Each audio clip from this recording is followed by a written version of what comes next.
What happens when Hollywood royalty meets daytime television's most controversial host?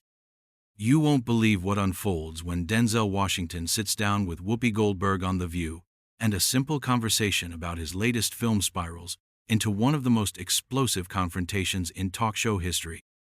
Before we get into this incredible story, make sure you hit that subscribe button and drop a comment below, because you're not going to believe what unfolds. Last night's episode of The View started like any other promotional appearance. Denzel Washington, the two-time Academy Award winner, was scheduled to discuss his upcoming directorial project and reflect on his legendary career. What viewers witnessed instead was a masterclass in how quickly things can go sideways when egos clash and boundaries are crossed. The tension in Studio 23 was palpable from the moment Washington walked onto that familiar set, his usual warm demeanor noticeably more reserved than audiences have come to expect. Whoopi Goldberg, never one to shy away from stirring the pot, had clearly prepared more than just softball questions about Washington's latest film. Sources backstage revealed that she had spent considerable time researching controversial moments from Washington's past interviews, particularly his outspoken views on faith, family values, and his criticism of Hollywood's treatment of black actors. What started as what appeared to be friendly banter between two entertainment industry veterans quickly revealed itself to be something far more calculated and confrontational. The first signs of trouble emerged during the show's opening segment. While the other co-hosts offered their usual warm welcomes, Goldberg's introduction carried an edge that seasoned viewers of The View immediately recognized. Her tone was sharp, almost challenging, as she introduced Washington not just as an accomplished actor and director, but as someone who isn't afraid to speak his mind, even when it ruffles feathers. The camera caught Washington's subtle but unmistakable reaction, a slight tightening around his eyes that suggested he was already sensing the direction this interview might take. As the conversation began, Goldberg wasted no time diving into territory that would have made most publicists nervous. Instead of discussing Washington's upcoming film, she immediately pivoted to his previous comments about the film industry's responsibility to young black actors. "Denzel," she said, leaning forward with that familiar intensity, "you've been pretty vocal about how Hollywood treats our community. Some might say you've been overly critical of an industry that's given you tremendous success." The words hung in the air like a challenge, and Washington's posture shifted almost imperceptibly as he processed what was clearly intended as a provocation rather than a genuine question. Washington, ever the professional, initially attempted to navigate the conversation with his characteristic grace and thoughtfulness. He spoke about the importance of mentorship and creating opportunities for the next generation, emphasizing his commitment to authentic storytelling that reflects the complexity of the black experience. But Goldberg wasn't satisfied with diplomatic answers. She pressed harder, interrupting him mid-sentence to challenge specific statements he had made in previous interviews about the responsibility of successful black actors to give back to their communities. The studio audience, initially excited to see two icons sharing the same stage, began to sense the shift in energy. What they had expected to be an inspiring conversation between two trailblazers was morphing into something uncomfortable and confrontational. The other co-hosts exchanged glances, clearly uncertain about whether to intervene or let their colleague continue down this increasingly hostile path. The camera operators, following their training, kept rolling as the tension in the room became almost tangible. Goldberg's line of questioning grew more aggressive with each exchange. She questioned Washington's criticism of certain Hollywood practices, suggesting that his success had perhaps made him out of touch with the struggles of everyday actors. "It's easy to criticize the system when you're sitting at the top of it," she said, her voice taking on a tone that was becoming increasingly personal rather than professional. Washington's jaw tightened visibly, his legendary composure beginning to show the first cracks under this unexpected assault. The conversation took an even more personal turn when Goldberg began referencing Washington's faith and his outspoken Christian beliefs. She questioned whether his religious views might be limiting his perspective on certain social issues. A line of inquiry that clearly crossed into territory Washington considered deeply personal and inappropriate for a promotional appearance.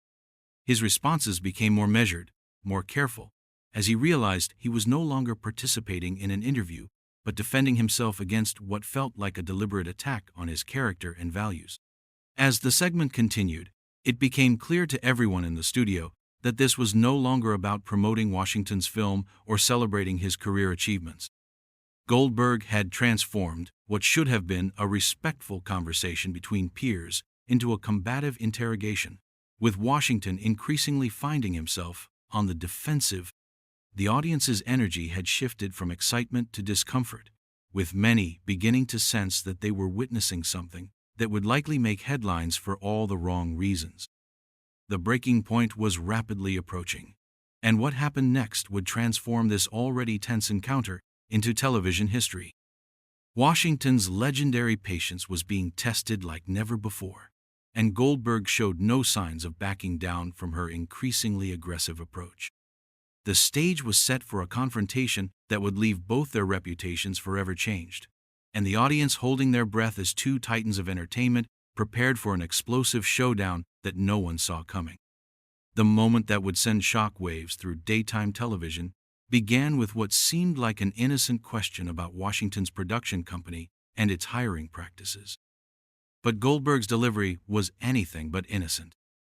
She leaned back in her chair with a knowing smirk, her voice dripping with implication as she asked, "So Denzel, when you're making these films with your production company, how do you decide who gets hired? Because some people in this industry have raised questions about whether certain successful black actors might be gatekeeping opportunities rather than opening doors." The accusation was thinly veiled but unmistakable, and the studio fell silent as everyone processed what had just been said. Washington's response was measured but firm, his voice carrying a new edge that hadn't been present earlier in the interview. "Whoopi, I think you need to be very careful about the accusations you're making without any evidence to back them up. My production company has consistently created opportunities for actors, writers, and directors of all backgrounds, and our track record speaks for itself." But Goldberg wasn't backing down. Instead, she doubled down with a follow-up that sent the tension in the room to dangerous levels. "Well, that's interesting, because I've heard from several industry sources that your company has turned down talented actors for roles, and some of those actors happen to be women who didn't fit a certain traditional image you prefer." The implication was clear, and Washington's legendary composure finally began to crack. His voice rose slightly as he responded, "I'm going to stop you right there, Whoopi. You're making serious allegations about my character and my business practices without any evidence whatsoever. This isn't journalism. This is character assassination."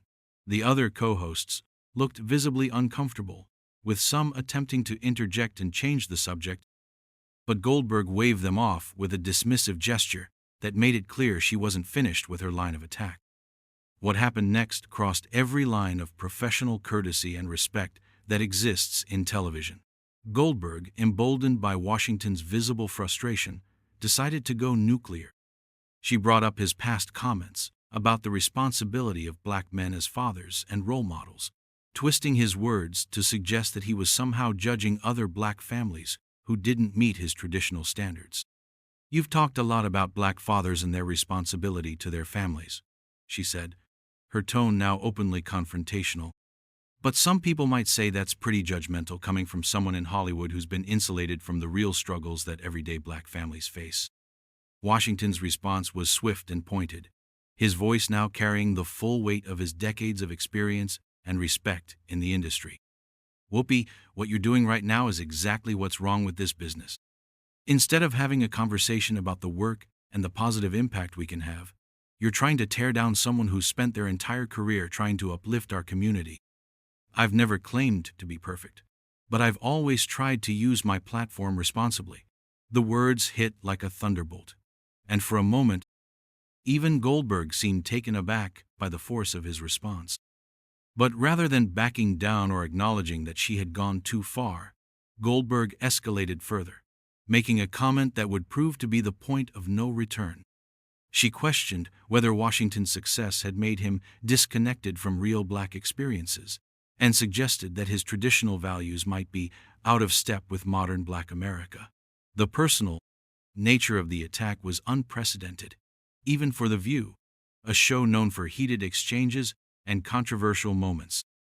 Washington's face showed a mixture of disbelief and growing anger as he realized that this wasn't just an aggressive interview, it was a calculated attempt to publicly humiliate him. The studio audience had gone from uncomfortable to genuinely shocked. Many were audibly gasping at Goldberg's increasingly personal attacks, while others sat in stunned silence as they watched one of America's most respected actors being subjected to what felt more like a public shaming than a television interview. The camera operators continued filming, but even they seemed uncertain about whether they should be capturing this level of personal animosity between two major celebrities.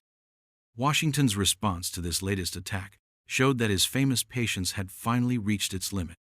His voice, now carrying decades of accumulated wisdom and hard-earned respect, cut through the studio like a blade. Let me tell you something, Whoopi. I've spent 40 years in this business building a reputation based on hard work, integrity, and respect for others. I've never once sat on a television show and attempted to tear down a colleague the way you're trying to tear me down right now. What you're doing isn't brave, it isn't honest, and it certainly isn't respectful. The words landed with devastating effect, and for the first time since the interview began, Goldberg seemed to realize that she might have pushed too far. But instead of backing down or apologizing for her increasingly hostile approach, she made the fatal mistake of doubling down once more. Her next comment would prove to be the final straw, the moment that would transform this heated exchange into an absolute point of no return, setting the stage for Washington's dramatic and unforgettable exit from The View's stage, leaving everyone in the studio speechless and viewers at home witnessing television history in the making. Goldberg's final transgression came in the form of a comment so personal and inappropriate that it shocked even her own co-hosts into visible discomfort. Looking directly at Washington with a smugness that had been building throughout the interview, she said, "You know, Denzel, maybe the problem isn't Hollywood. Maybe the problem is that some people get so comfortable on their pedestals that they forget what it's like to be human. Your wife must have incredible patience dealing with someone who thinks they're always right." The attack on his marriage and family was the nuclear option, a line that should never have been crossed. And the moment those words left her mouth, the entire dynamic of the show shifted irreversibly. Washington's reaction was immediate and volcanic. He stood up from his chair so abruptly that it startled everyone on set, his 6-foot frame towering over the talk show table as he fixed Goldberg with a stare that could have melted steel. "You just crossed a line that you can never uncross," he said, his voice low and controlled but carrying the weight of barely contained fury. "You can attack my work, you can question my opinions, but you will not disrespect my family on national television. That's not happening. Not today, not ever." The power in his voice was undeniable, and for the first time since the interview began, Goldberg seemed to realize the magnitude of her mistake. The studio erupted in chaos as Washington began removing his microphone with deliberate, angry movements. The other co-hosts were frantically trying to salvage the situation, with one attempting to apologize on behalf of the show while another suggested they take a commercial break. But Washington was beyond the point of diplomatic solutions. He looked directly into the main camera, speaking not to Goldberg or her co-hosts, but directly to the millions of viewers watching at home. "Ladies and gentlemen, this is not what I signed up for today. I came here to talk about my work and maybe inspire some young people, but instead I've been subjected to a personal attack that has nothing to do with entertainment or journalism." Goldberg, perhaps realizing that she had destroyed what should have been a prestigious interview, made one last desperate attempt to regain control of the situation. "Denzel, wait. I think you're overreacting here. This is what we do on The View. We have honest conversations about difficult topics." But Washington wasn't having any of it. He turned back to face her, his expression a mixture of disappointment and controlled anger that made it clear exactly what he thought of her explanation. "Honest conversations? Whoopi, what you've done here today isn't honest. It's cruel, It's unprofessional, and it's beneath the standards that both of us should hold ourselves to in this industry. The confrontation reached its crescendo as Washington delivered what would become one of the most quoted responses in talk show history. "I've been in this business for 4 decades, and I've sat across from some of the most challenging interviewers in the world. But what you've done here today isn't challenging, it's just mean-spirited. You've taken a platform that could be used to inspire and educate, and you've turned it into something ugly." His words carried the authority of someone who had earned every ounce of respect he commanded. And the contrast between his dignity and Goldberg's increasingly desperate attempts to justify her behavior was stark and unmistakable. As Washington gathered his belongings and prepared to leave, Goldberg made one final, catastrophic error in judgment. She called out to him as he headed toward the exit, saying, "This is exactly what I'm talking about, Denzel. When things get a little heated, you just walk away instead of engaging with the conversation." The comment was designed to provoke him into staying, but it had the opposite effect. Washington stopped, turned around one last time, and delivered a response that would be replayed countless times across social media and news outlets. "Whoopi, there's a difference between engaging in conversation and being ambushed on television. What you've done here today says far more about your character than it ever could about mine." With those words, he walked off the set with a dignity that made Goldberg's behavior look even more petty and unprofessional by comparison. The camera captured his exit in real time, showing a man who had maintained his integrity even while being subjected to an unprecedented level of disrespect on national television. The aftermath in the studio was immediate and uncomfortable. The remaining co-hosts struggled to fill the dead air as producers scrambled to figure out how to handle the situation.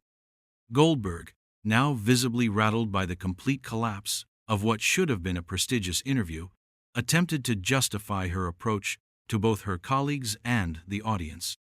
But her explanations fell flat, coming across as defensive excuses rather than legitimate reasons for her hostile treatment of one of Hollywood's most respected figures. The audience sat in stunned silence as the show attempted to continue, but the energy was completely deflated. What viewers had witnessed was more than just a heated exchange. It was a masterclass in how not to conduct an interview, and a stark reminder of the difference between challenging journalism and personal attacks. Washington's dignified exit had exposed Goldberg's behavior for exactly what it was: an unprovoked assault on a guest who had come to their show in good faith. As the cameras finally stopped rolling and the show cut to commercial, the full impact of what had just transpired began to sink in for everyone involved. Washington had walked off the View's stage, but he had done so with his reputation not only intact, but enhanced by the grace and dignity he had shown under attack. Goldberg, meanwhile, was left to face the consequences of a confrontation that she had initiated, escalated, and ultimately lost in the most public way possible. The legendary actor had proven once again why he remains one of the most respected figures in entertainment, while his host had demonstrated exactly how quickly respect can be lost when professionalism gives way to personal animosity.